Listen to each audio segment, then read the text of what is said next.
Hello everyone, welcome to my YouTube channel Biology Hub. Please like, share and subscribe my channel and also press bell icon for latest videos. Students, आज मैं आपके लिए लेके आई हूँ rubber cultivation and tapping. जो rubber है उसके बारे में हमने लास्ट लेक्चर में स्टडी किया था कि इसकी हिस्ट्री क्या है, कहाँ से इसका ओरिजिन हुआ, कितने टाइप की रबर प्रेजेंट होती है, और उसके बाद हमने स्टडी किया था कि कौन सी क्लाइमेट और कौन सी सॉइल इसके लिए सुटेबल है, कौन कौन से रीजन में वर्ल्ड वाइड और इंडिया कौन से रीजन में ये ग्रो की जाती है। अभी हम स्टडी कर रहे हैं कि फर्स्ट बोटेनिकल डिस्क्रिप्शन, जो प्लांट है रबर प्लांट वो किस तरह के होते हैं, ठीक है, कौन कौन से प्लांट आप इंक्लूड करते हो। तो जो प्लांट है that are mostly belongs to the Euphorbiaceae, Asclepidaceae, Eraceae families. Okay, तो इन फैमिलीज से जो आपके प्लांट हैं वो लार्जेस्ट ट्री की फॉर्म में प्रेजेंट होते हैं, तो उन्हीं प्लांट को रबर प्लांट की तरह से यूज़ किया जाता है। उनसे जो लेटेक्स ऑब्टेन किया जाता है उससे उसके अंदर लेटेक्स जो रेजिन है, गम है, एंजाइम है, प्रोटीन्स हैं और डिफरेंट टाइप के एल्कलॉइड्स प्रेजेंट होते हैं विद रबर। तो जो रबर है वो स्मॉल मॉलिक्यूल्स जो कि एक शीट से कवर होते हैं, तो उसको सेपरेट आउट किया जाता है और सेपरेट आउट करके उसको कोगुलेट करके देन डिफरेंट टाइप के प्रोडक्ट्स की फॉर्मेशन की जाती है।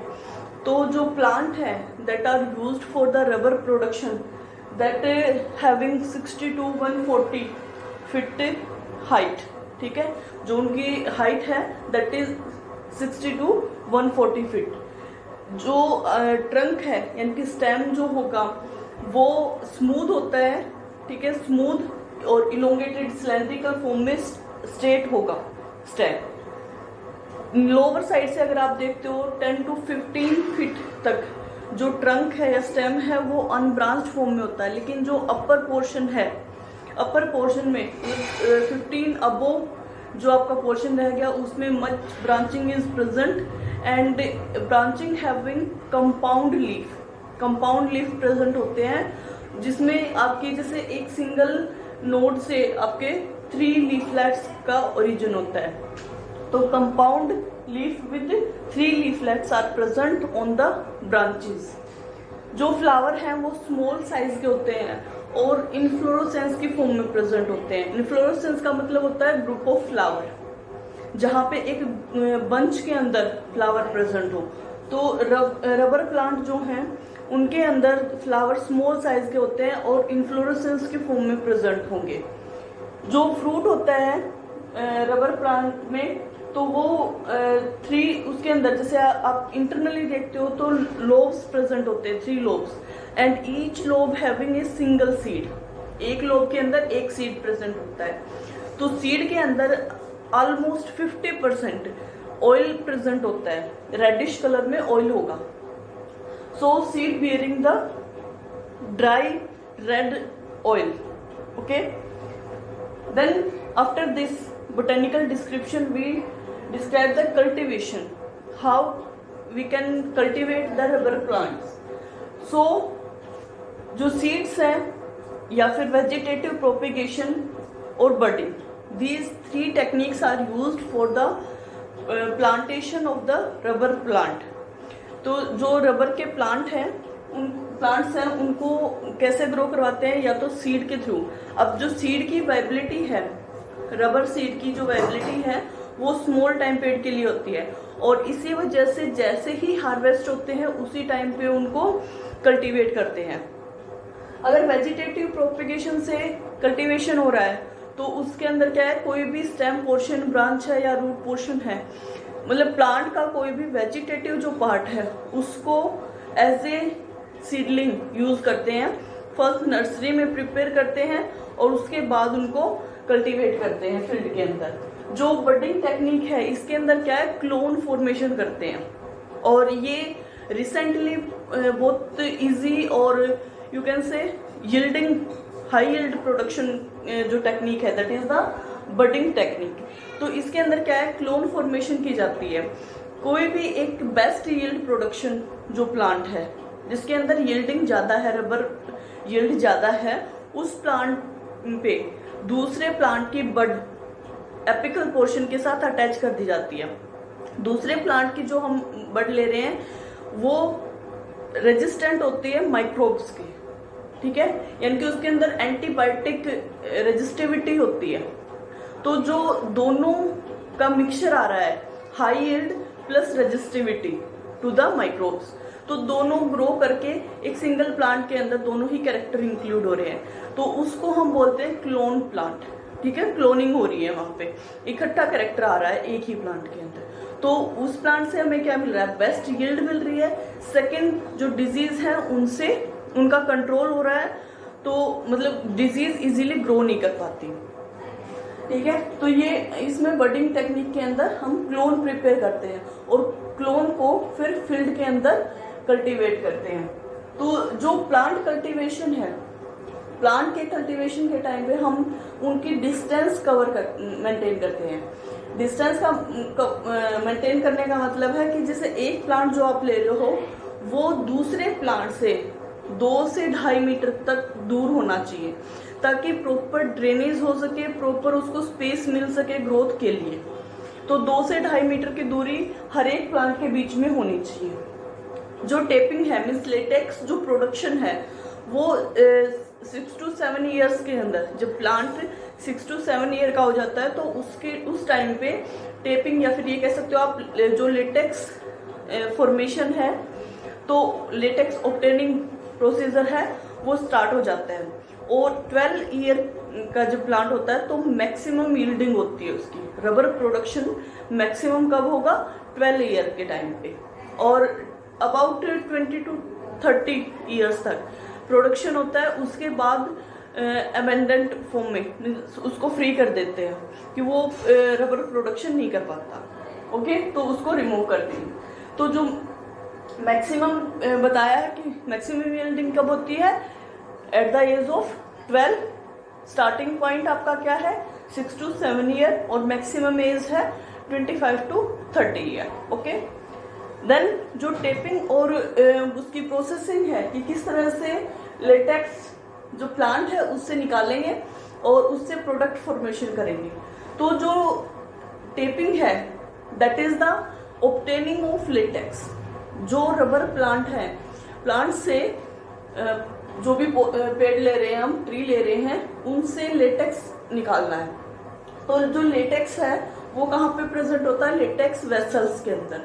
जैसे ट्रैकेट्स और वेसल होती है जाइलम के अंदर, इसी तरह से लेटेक्स वेसल होती है जो 2 to 3 जो सेल्स हैं उनकी कॉमन वॉल डिसोल्व होने की वजह से फॉर्मेशन होती है।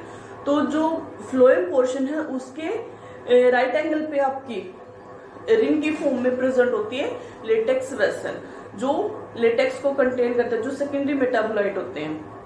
तो लेटेक्स में आपका जैसे बताया था कि रबर के अलावा प्रोटीन्स हैं, एंजाइम है, एल्केलॉइड्स हैं, डिफरेंट टाइप के रेजिन है, गम है, ठीक है। तो ये सारी चीजें लेटेक्स के अंदर प्रेजेंट होते हैं। जो रबर है वो स्मॉल मॉलिक्यूल्स के अंदर शीट में कवर फॉर्म में होती है। जो वाटरी सरफेस होगा लेटेक्स का, वाटरी सरफेस, उस पर स्मॉल ड्रॉपलेट्स की फॉर्म में रबर प्रेजेंट होती है।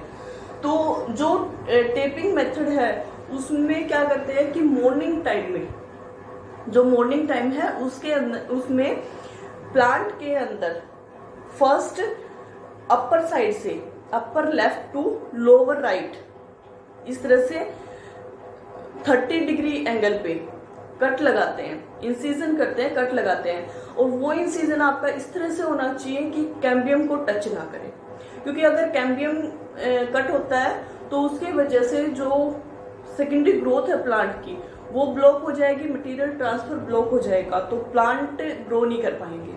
तो आप ये लगा सकते हो कि 1/3 या 1/4 पोर्शन तक ही कट लगाया जाता है।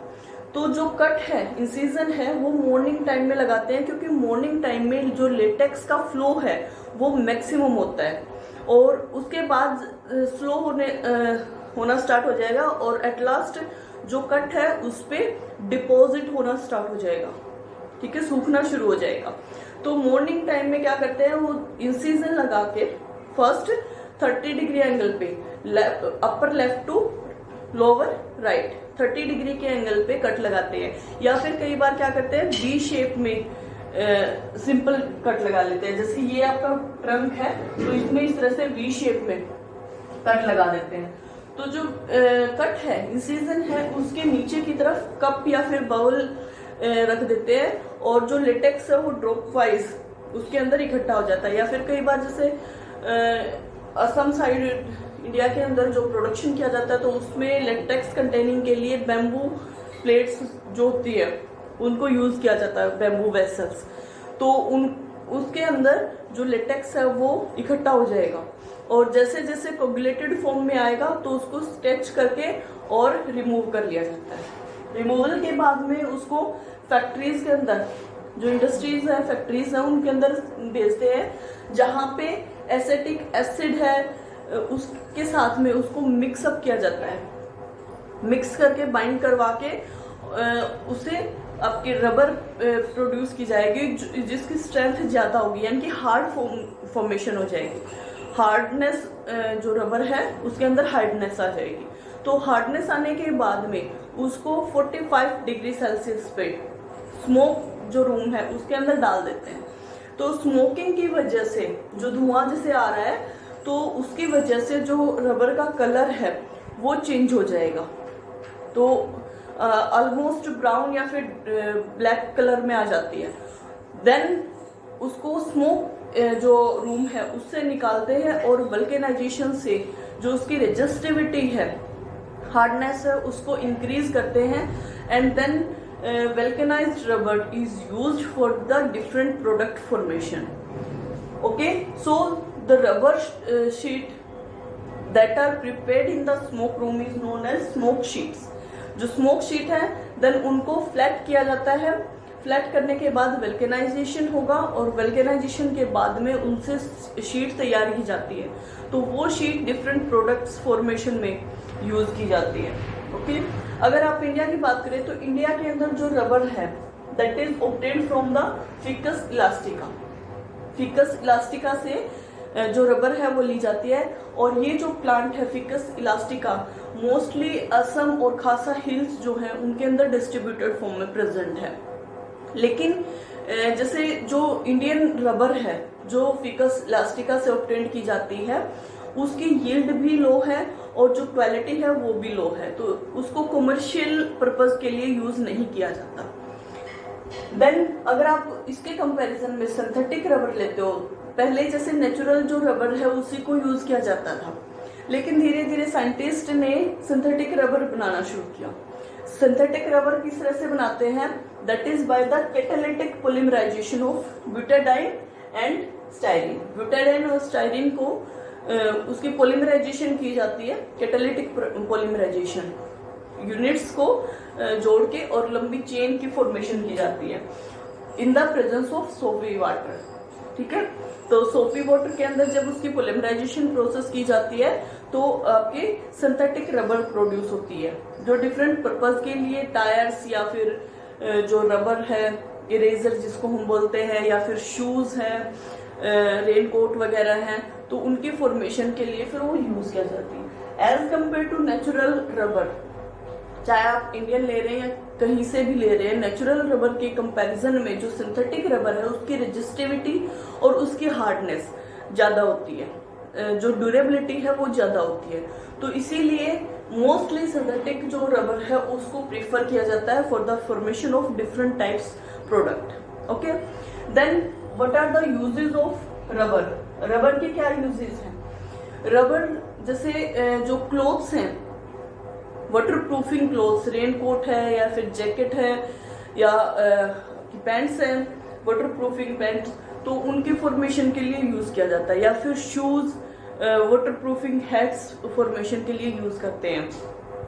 जो आपकी रबर है वो सेकंड अगर आप देखें तो टेक्सटाइल के अंदर, टायर्स फॉर्मेशन के अंदर, जो व्हीकल्स हैं, बाईसाइकिल या मोटर गाड़ी है, मोटर कार है, ठीक है, तो डिफरेंट टाइप के व्हीकल्स के लिए टायर फॉर्मेशन के लिए यूज की जाती है। या फिर अगर आप देखते हो तो जो मैट हैं, ठीक है, मैट फॉर्मेशन के लिए भी यूज की जाती है। तो डिफरेंट टाइप के टेक्सटाइल प्रोडक्ट्स बनाए जाते हैं रबर के थ्रू। तो मोस्ट ऑफ जो प्रेजेंटली अगर आप देखते हो तो presently as compare to natural rubber, जो सिंथेटिक रबर है वो मोस्ट ऑफ प्रोडक्ट्स के अंदर आपको मिलती है, क्योंकि उसकी जो ड्यूरेबिलिटी है, रेजिस्टिविटी है, वाटर प्रूफिंग जो उसकी कैपेबिलिटी है वो मैक्सिमम है। Okay, so this is about the botanical description, cultivation, taping and processing of the rubber. Hope you guys get it well. Thanks for watching my videos.